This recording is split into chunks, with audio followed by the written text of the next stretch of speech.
This Pitboss podcast is brought to you by our very good friends at Molly's Place Sporting Goods. Easily found on Route 213 in Kennedyville on Maryland's Upper Eastern Shore. The hard-to-find guns, the ammunition that's non-existent today, Molly's has you covered. Plus, much, much more. Molly's is your one-stop destination with Molly's Restaurant, Molly's Mart, and Molly's Place Sporting Goods. Visit them online at mymollys.com, MYMOLLYS.com. Fuel your adventure at Molly's. 5, 4, 3, 2, 1. Quiet on the set. Quiet on the set, please.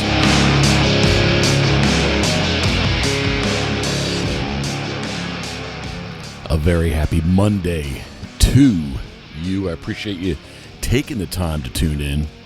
This is, I can't call it an early morning edition, but it's definitely, I readjusted there a little bit. It's definitely an AM edition of the Pitboss podcast. Shoot, man. There goes Rye. I probably... I don't know what she's barking at. It's a beautiful day here, though. I should have looked probably before I started this to see exactly what number this is. I'm going to guess this is 33. A little bit of noise in the background, possibly, because I'm sitting out back overlooking the Pitboss Refuge. The Fisher Marine is...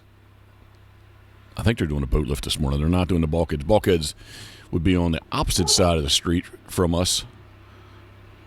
And I hope it's not too annoying. The dogs or the pilings. But I think they're putting a boat lift in. So, yes, this is Pitboss Podcast, episode 33. Kind of doing it freestyle this morning. No notes. I have collected my thoughts, but I have not written anything down. I'm going to rewind a second. It is a beautiful Monday morning. It was beautiful yesterday as far as temperatures go. I think it got up to like 71. They're calling for it to be 72 today. Walked out front with Karen when she left, and the sun is very, very warm. I'm sitting out back in the shadows and in the shades. Of course, I'm always in shorts and flip-flops, but I do have a hooded sweatshirt on. But very comfortable. I came down not as early as I wanted to, but it was really kind of cool just to come out and sit and enjoy some coffee this morning. I did a quick little reel with some great waterfowl audio. The bufflehead were really close to the bulkhead, feeding on the corn. I've not put much corn out there in the Pitboss Refuge for them, so whatever corn is left is a little Drake bufflehead flying through. Whatever corn is left is very close to the bulkhead, and there was a bunch of mallards just going off and a couple Canada geese. Enjoyed my coffee. I've had some breakfast pizza. I'm sipping on some Diet Mountain Dew and just enjoying the weather. 72 is a high today, and they're talking about it only being 52 tomorrow. So the spring has sprung short-lived, but nonetheless, it feels good. It feels really good. And I am kind of procrastinating in a sense. My excuse will be as I'm just letting it get a little bit warmer. But I am going to go out front. The decoy trailer is here. I got some things to get out of it. Probably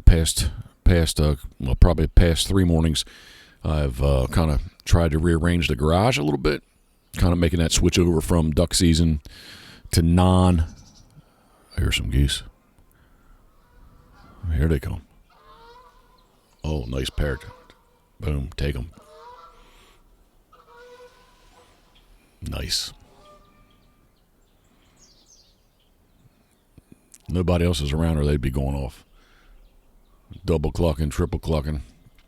I think they're going to fly over though and see. They are coming to the yard. I still have a nice pile of corn up top here for them. A bunch of sunflower seeds for the birds. Kind of, again, with kind of cleaning out the garage, I went through some old bird seed, got it out there. Gam's collection of wintertime bird food. I threw it out there just to get it out of the house. We're trying to, again, make that switch over from,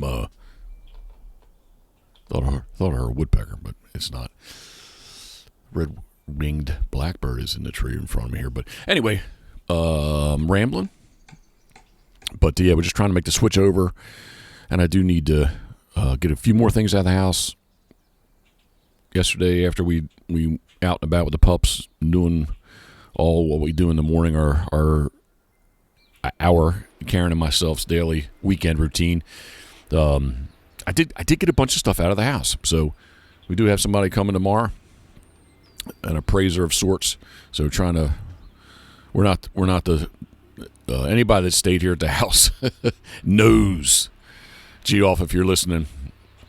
Jeff and Judy know that we're just not the most organized people inside, and I hope at PBHQ PBHQ will allow me to try to be a little more organized, and or there's things that are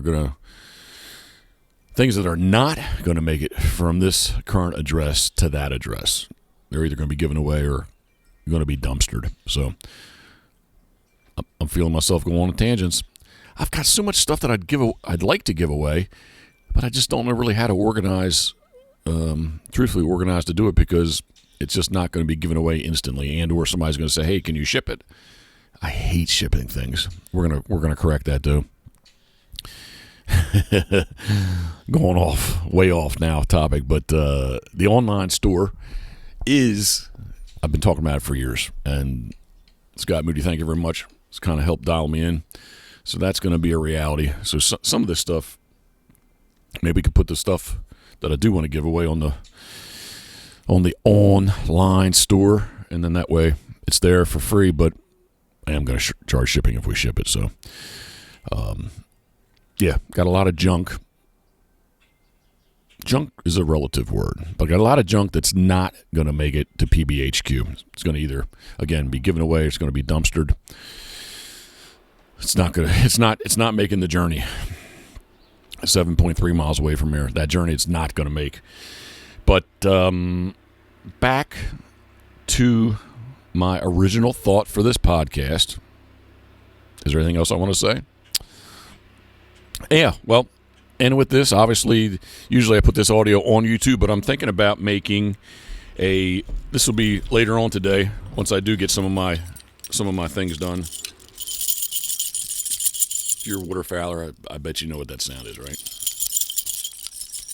Yeah, probably make a pretty cool little video. Not real long, but a short little video. And where I'm going to go with this is, let's talk about waterfowl bands. I don't really wear a lanyard. I don't wear a lanyard. But my bands are on a lanyard that hangs in the mini Pitboss war room where, historically I did all my editing, which these days I've become a little more mobile, so I don't sit in that small room, a small war room, and edit there anymore. But in front of me, if I can paint this picture, let's count these. 1, 2, 3, 4, 5, 6, 7, 8, 9. Now I'm not doing this to brag, please, I'm not, because there's lots of stories in behind here, and I have been very fortunate, which I'll get into that, but I'm trying to paint this picture. So that was 9, 10, 11, 12, 13, 14, 15, 16, 17, 18, 19, 20, 21, 22, 23, 24, 25, 26, 27, 28, 29, 30, 31, 32, 33, 34, 35, 36, 37, 38, 39, 40, 41. 41 leg bands off waterfowl, ducks and geese. I found some of my certificates. There's only 4 of them, so that's not many. But the one certificate I found, like that, the certificate's here and the band is not, so that's kind of puzzling for me, which I'm not really sure what has happened there. But there's a nice segment of Brant bands in this. 1, 2, 3, 4, 5, 6, 7, 8. There's 9 Brant bands. There are 1, 2, 3, 4, 5 Canada Goose bands. which two of those crazily were collared. And then 1, 2, 3, 4 snow goose bands, which one of those was collared. And then there are 2 sea duck bands, a mallard band, a green-winged teal. And then the majority, let's see, 2, 4, 6, 8, 10, 12, 14, 16, 18, happens to be 20 of them are mallard bands that are considered, at least we consider them to be release birds, RSA birds, regulated shooting area, non-wild mallards. So that is kind of the rundown of the bands. And so back to my story, I kind of went down a rabbit hole yesterday on Instagram. And I found this picture of this old Canada Goose band. And it does have quite a bit of wear on it. You're able to make the numbers out, but it definitely, the bottom edge of the band is very, very worn. And there's a 3 on there. And to give you an idea, the 3 is, you're almost up to, it ends in 3 and 1. And between the 3 and the 1, there's a very high peak of wear that went up in there. And I have it in my hand, there's a rubber bib collar that would have been off-white cream colored with black letters, LEU. And Diamond actually retrieved that bird. It was a fun hunt. We were, just so my facts are correct, had a collection permit. So we were hunting on the collection permit and basically targeting brant. And at the same hunt, not at the exact same volley, but at the same hunt, did shoot one of these brant bands there with Diamond, and she retrieved it. So the Instagram story, I kind of posted up, not story, a regular post, but the story behind the post. The more I thought about it, I was like, well, heck, man, I really don't touch my lanyard much. It just hangs there. I was like, man, I should go get it out, and it probably is going to be reel worthy, REEL worthy. So I made a quick. Actually, went and dug the collar out. The collar stays with Diamond's ashes. All the pups are not on display currently, just because they're not. Kind of rearranged some stuff, so they are all in the wind started to pick up. They are all in a old chestnut old wormy chestnut chest. Actually, pretty cool looking chest. But all the ashes are in there we have like a little bit of a momentum, shall we say? Yeah, momentum. Most of them have their paw print, and there's just something that helps remind. Well, it doesn't remind me because I remember the dogs very well, but just something that happened when we were together. And I think Karen appreciates that a little bit too. I don't think she wasn't there, so she doesn't fully understand, but at the same time, she knows I've told her the stories behind some of the stuff that is with the dog. So, one bib collar, Diamond retrieved, and that's that bird's not mounted, is not mounted. The first collared Canada Goose that I shot, Coot retrieved, and it was when our AP, the Atlantic population, the migratory bird here in Maryland, the Atlantic flyway, the bird that traditionally winters on the Chesapeake Bay, was closed for 5 years, 6 years, at least 5 years, possibly 6. And this was the first season that it was opened up, and it was a 30-day season, one bird type deal, one bird bag limit. And I shot, let's see, because I do have I'm going through my paperwork here. I do have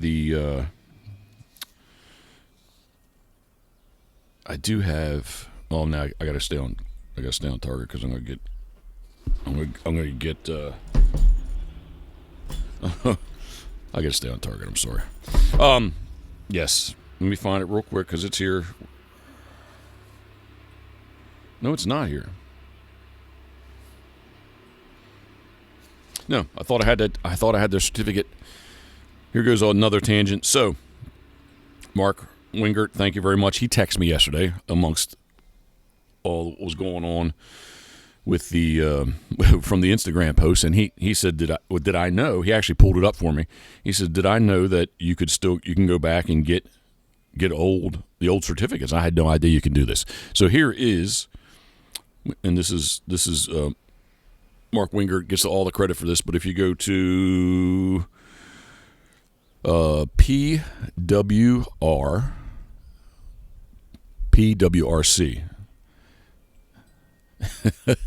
Too many texts, I'm sorry. pwrc.usgs.gov. G-O-V. You can go and type in your band number, type in your name, and it pulls up the old certificate for you. One of these in question is, let's see if I can do this quickly. Sorry, I did not have this pulled up earlier. Atlantic Brand Canada Goose. Here it is. So the one that Coot retrieved actually was shot, it says January 9th, 2002. Location just says Maryland. That's kind of poor, but it was over in East Newmarket, Dorchester County, and it was banned in Williamsburg, Virginia. And it was banned in February. So February of 93, and I shot it January of 92. So, and it had it was a rubber bib collar, which to me, those birds were always local, more like local birds, not truly migratory birds. My story, I'm going to go off on a tangent. My story with this is, thank you to Donald Hughes. He had three different rigs set up. Donald used to do his own mounted birds, stuffers, if you will, but mounted birds. Donald called them mounted birds, mounts, not stuffers, as everybody calls them today, it seems like, but I like to go with Donald's terminology and mounts. And we had a stand-up blind. I say we, but Donald had a stand-up blind, he had a ditch blind, and he had a pit. And I would say, I can't remember. I know it was not early, so I don't know if I had a sea duck hunt that morning, and it was afternoon. I can remember it being gray for sure.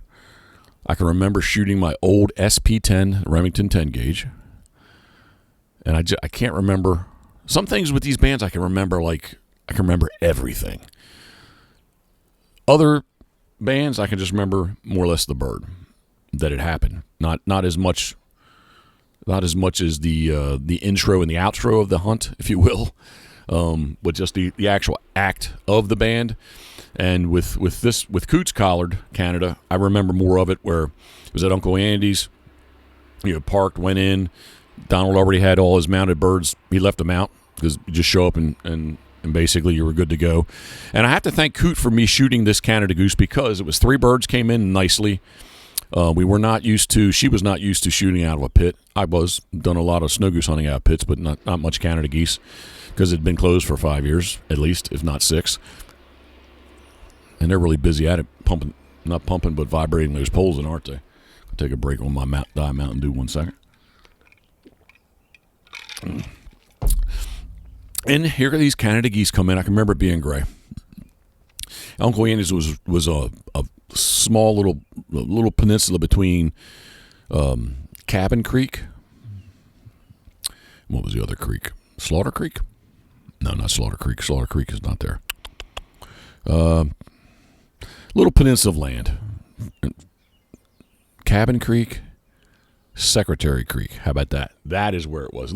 I'm sure today it's all houses. It was getting close to being houses back then in, what did I say, 2002? But anyway, nice little rectangular piece of property. The field itself wasn't big, but it was nice because the two pieces of property next to us, east and west, north and south, however you want to look at it, it's more north and south. Nothing was there, so it made the field look big, even though the field itself was not big at all. And it was right on the Choptank River. But gray, 3 come in. I'm pulling up on the first one, and Coot gets, she was a great boat dog. She was not that great of a, when I say not great, Canada Goose dog, she was not steady. She was very loose when she had land under her paws. But the first bird comes in, and again, I'm coming up, and Coot's already kind of breaking, and like she was just basically really in my way, and the bird had landed because I'm grabbing her and on and on. So I come up I'm on the second bird, and I'm almost going to pull the trigger, and I had to look at the third bird, and I could see that collar clear as day. So I assume, if not both of the other ones, I bet you at least one more had a leg band on, which I just can't remember just because I was so excited about shooting the collar. And, went over to Donald's and, so excited. I wanted to show him. I think I have pictures. I have pictures at Uncle Andy's where we parked. And I think pictures at Donald's house too, somewhere in the archives of hard drives. But that's my collared story on one of these leg bands with a collar, rubber bib collar, funnel of Coot. But yeah, so back to the original rabbit hole was finding this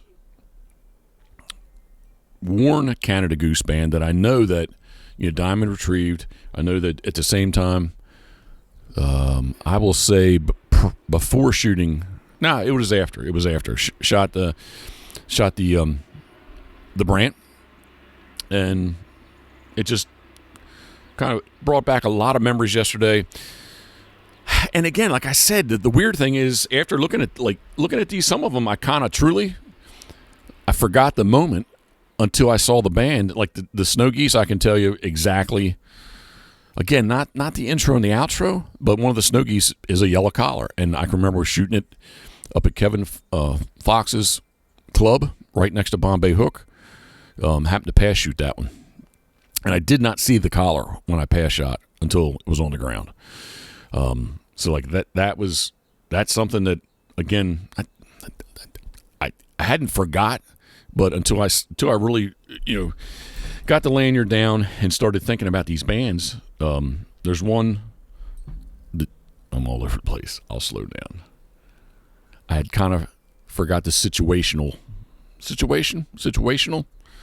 situation where it took place. One of these leg bands has a, I'm guessing a BB or a triple B divot right in the 1557 between the 5 and the 7. There's a big divot. That shot again. Thank you to Donald right outside Hurlock. One of the other ones, Donald and I were shooting together the old bulldozer blind in Hardscrabble, Delaware. Yep. And one was and then there was another one. So I said Kevin Fox the collar. There was another one that was shot there at Bombay Hook, right outside there. One of these Canada bands I'm struggling with is a Build a George. And I told that story back with the podcast 29, maybe. Talking about Donald Hughes and the first time that we'd all gotten together to hunt. And there was a bird in the decoys, and Donald said, hey, when we get out there, if there's any, beware that there's probably some sitting in the decoys. And, I was in the middle. I didn't shoot it. And by the time they'd convinced me to shoot it on the water, like it wasn't a good angle for me. And Bill shot it on the end. And after Bill passed away, I asked his wife if I could have the band, and she gave it to me. I'm having trouble because I don't have the certificate for that one. I'm having trouble. There's two here. There's two here that I believe has a good possibility of being his, and I can't figure that one out. And the other one is, it was a reverse migration Canada Goose that Diamond, again, Coot was not a good goose dog as far as being in the field. We were filming Portage La Prairie, Manitoba. It was the last day of the hunt before we headed on to Saskatchewan. I remember going back, taking Coot back to the truck. I got Diamond out, brought her down, and there were some bands that were shot prior. Yes, there were bands that were shot more to the center of the spread. I was on the right-hand side, and I just didn't shoot them. And those guys said they saw them when they came in. But anyway, I remember a triple coming on 3-pack on my side, killed 2 of them, got excited about the band. diamond retrieved. And I was sure that I dropped a second one, and it was a I can't remember exactly what the field was. It was all rolled wheat. Would it have been? Big field, big field. Lots of rolled bales in it. And anyway, long story short, after the hunt, the diamond did get the third one, and that's what I remember about that bird. And I'm having trouble. Its number. There it is, 1048. Okay, so that is that one. Yeah. Anyway, I need to go through and find Bill DeGeorge's certificate so I can figure out which band it is, which Canada band it is. The Brant bands, after really thinking hard about them, I do remember them well. The very first one was with Donald, and again, I think I told that story. The bag limit was 3.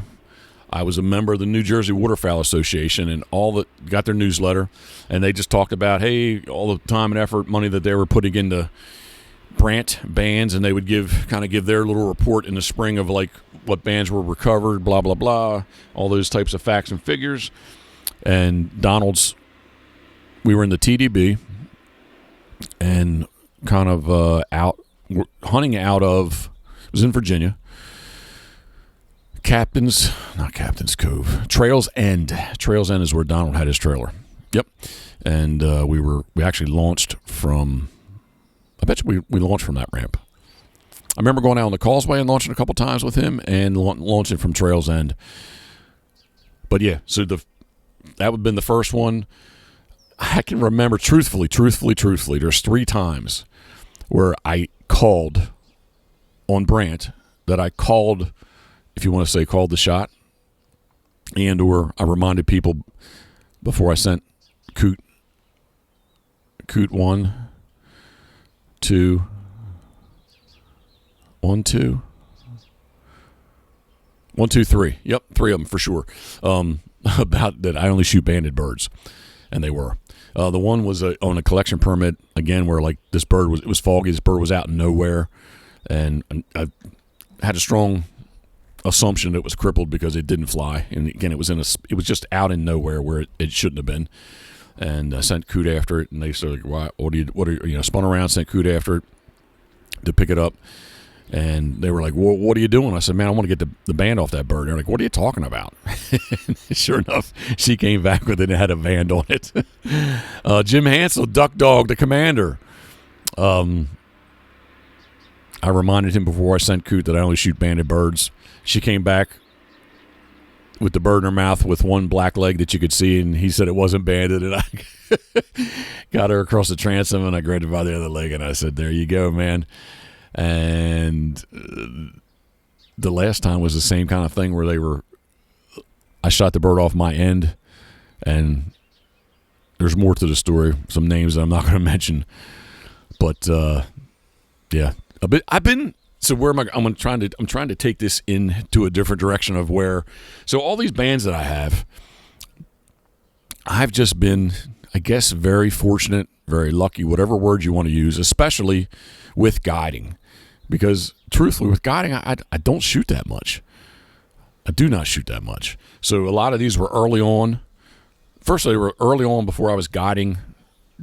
Here's what I always tell people: you can say you're a guide, and you know, I'm gonna say more power to you, because that sounds like I'm not being sounds like I'm backhanding somebody. But you can say you're a guide, brand new guide, but there's not people beating down your door and wanting to go with you. So it's in the beginning, it is slow.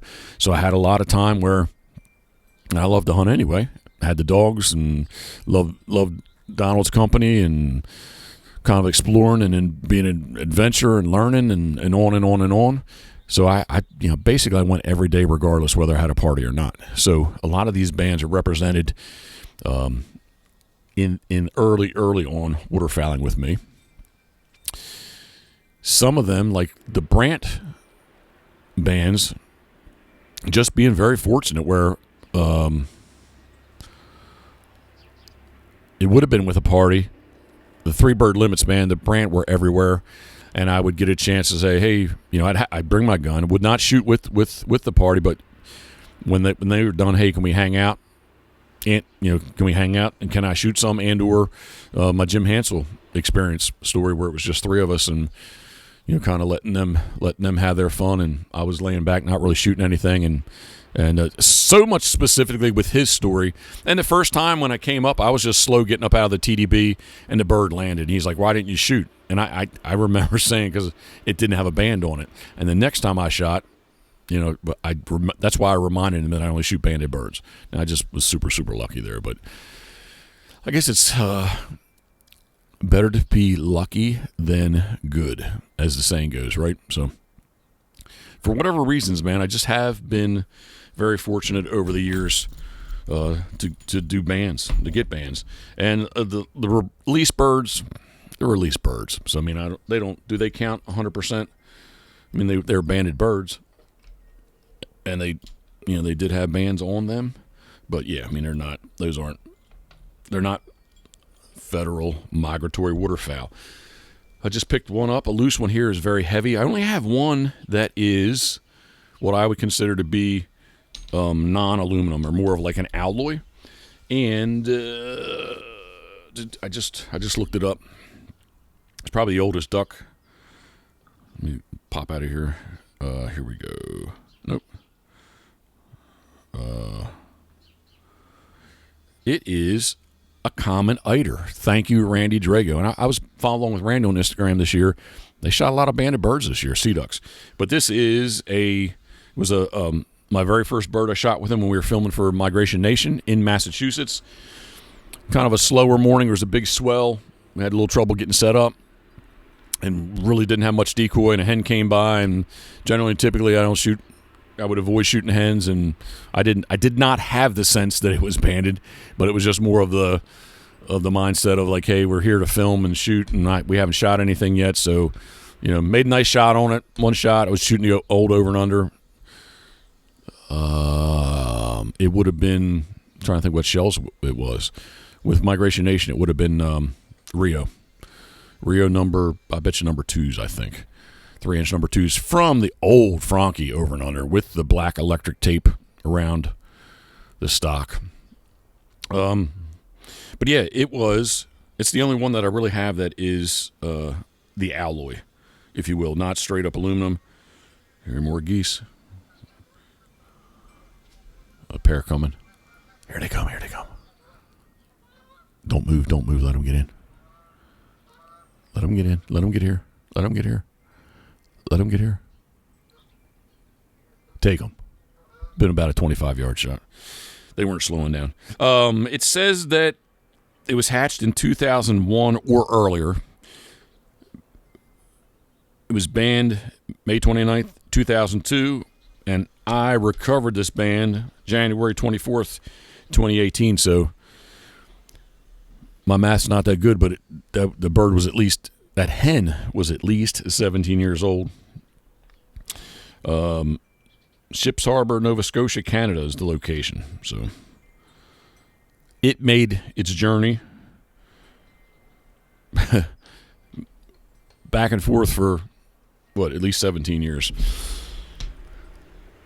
Lots and lots of memories. I'm going to put this up over on... obviously, it's going to be everywhere I put my podcast, but specifically, I will put this up on Patreon. I'll put it up publicly. Patreon.com/Jeff Coates, JEFFCOATS. And please, there, or if you're on YouTube, you can comment there too. But have you shot a band? From the Instagram post, there's guys telling me that they've been hunting for 20, 30 years, and 22, 30 years in that time frame, and have never shot a band. So it seems to be with people like it's feast or famine. They don't have any, or they have quite a few. And I don't know. Again, what did I count up in the? What did I say the total was? 38, 42, something like that. Half of those are those RSA birds. So straight up, my Brant bands are the most with, I'm at 9. What did I say? Well, one of those goose bands is Bill DeGeorge, but I got 4, and then 4. Yeah, 4 Canadas and 4 snow. So, I mean, it's not. Obviously, it's more than none or more than one, but I don't have a lanyard full for sure. But I don't know how I've gotten into. I guess from watching YouTube and talking with Jeff on PEI quite a bit, it's got me more thinking about the bands. And again, they just hang on the lanyard. I've got Washington, other things that are on my lanyard. I've got a Washington Brant Foundation back 2002. I don't even know if they're still in existence. It's a WashingtonBrant.org. I don't know if they're still in existence or not. Brant tarsal bands. I've got a little larger, probably more would have been a tarsal band size for a Canada Goose. But I've got some 2007. Yeah, I got some 2007 Pitboss tarsal bands. There's a Tom Flaherty game call on there. There's an old isperformancecalls.com. Man, I can't remember the fellow's name who Performance Calls was. Anyway, I've got a Performance Goose call on here, the Fast Talker.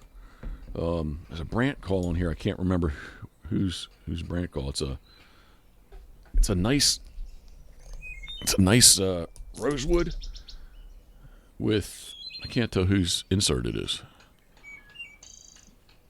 but a poly insert and a dog whistle and a couple of some of these released RSA birds are F you killed me, or F'd again, almost missed me. And there's some Pitboss ones on there. South Carolina Waterfowl. There's a couple of probably 4 or 5 other farm bands on here too. So I think that is all I have to say about my band collection. It's not big, but it's more than none, and it's more than one. So I guess the thing that really is confusing me a little bit is, where is the Scoter band? That one is I've got the certificate for it, and I'm just not sure where the Scoter band is. Yeah, there's a Surf Scoter. It was a Drake. It was I can't even pronounce the island, but Newfoundland is where it was banned. Yeah. All right. Thank you for following along. A very happy Monday to you. Appreciate you taking the time to tune in. I'm going to get busy with busy and enjoy the weather. Take advantage of the weather. Get the house cleaned up. Clean. It's not the cleanliness necessarily. It's the tidiness of just being organized. So I'm going to take a bunch more out to the garage, and I do want to start to get the decoy trailer back in order that I can carve. And I think I'm going to make a later on today, somewhere amongst, maybe closer when Karen gets home, I think I am going to make a YouTube and talk about some of these bands. Might make an interesting YouTube. YouTube's great. It's become more interactive with me. I never really thought of it as like a true social media platform. I looked at it as being just more, I use it to be entertained and or to find out information, trying to do something, how to replace something. I guess I am interacting because I use it constantly, but I'm not on there like typing and leaving comments. So that's the one thing that the factor is that YouTube is very much a social media platform in the sense of people do interact with you. So I know there if I ask a question about bands, and if you shot a band or anything about bands, I'll probably have 20 comments, I bet you, pretty quickly. So if you do not follow us on YouTube, please do so. YouTube.com/Jeff Coates, JEFFCOATS, or YouTube.com/Pitboss Waterfowl. So I think that's all I got. One more good hit of my Diet Dew.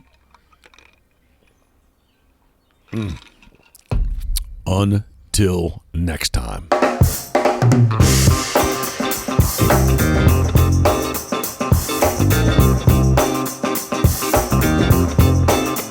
It's gotta be against the law to look this damn good. Watch out now. Cause baby, I feel real good and I wish I would. Watch out now. It's gotta be against the law to look this damn good. Watch out now. Everybody watch out. Watch out now. I'm ready for a good time and I came to groove.